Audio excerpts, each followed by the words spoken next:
Hello everyone, Uncle Jay here again. I hope everyone's having a good start to the week.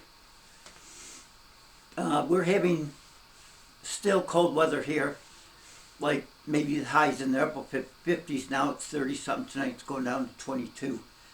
But like I said, the snow's melting quicker than what we thought, but we still have big piles here. I know other people around the country have experienced, like in the Midwest and Chicago area, and temperatures in the 70s or 80s, but that's far from what's happening here. I wanted to kind of recorrect myself, my last video about people not getting their dogs vaccinated. The best way I should say it probably is a form of animal abuse. Not extreme animal abuse, but a form of it. But what I was going to talk to you about tonight is that when I worked at the vet, they eventually put a second floor on it, and I became the maintenance man. And I worked 3 to 12 at night. And after like 5 o'clock, all the lab techs went home, and there was only one lab tech on. So I basically became the second lab tech because the doctors just needed help, because we were the only 24 emergency clinic in Rochester, New York at the time. And you would not believe all the injuries that came in. Pugs and different animals that had those protruding eyes, and they'd get hit by a car and it would just come out. Severed legs, so many different conditions. And they just needed help right away. I mean, you get 3 or 4 emergencies coming in at once. I mean, that's getting real busy. So I had to just hop in there and help them out too. And C-sections, we had C-sections, and when the puppies were taken out, we had to just take them in our hands and shake them up and down to get them breathing and stimulating them properly. And that usually was a pretty good success. Most of them survived.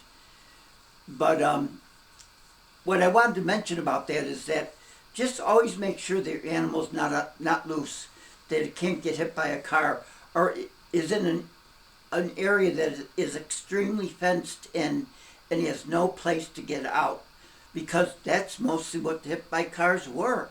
I mean, animals that were loose, that got loose for some reason or got away from their owner, who knows what the situation was. But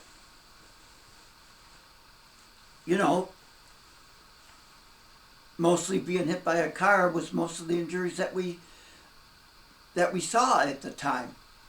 And it was a good experience, and I got a lot of experience with helping the vets. And I also held off bangs for animals to be put to sleep, and that was really sad. It usually was animals that were terminally ill, and owners eventually realized that they had to have them put to sleep.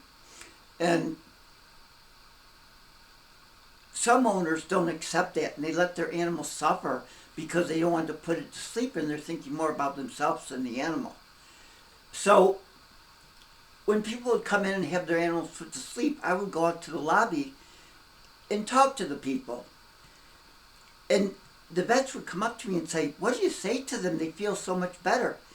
And I just got really good at it with experience, talking to them, saying it's better, not having them suffer. And I know you love them, but you're never going to replace the exact same animal, but maybe sometime you can get another animal, so on and so forth.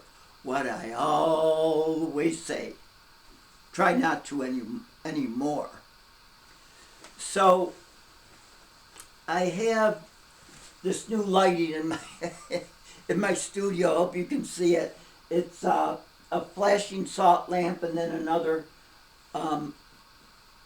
little flashing light on top of my orange radio.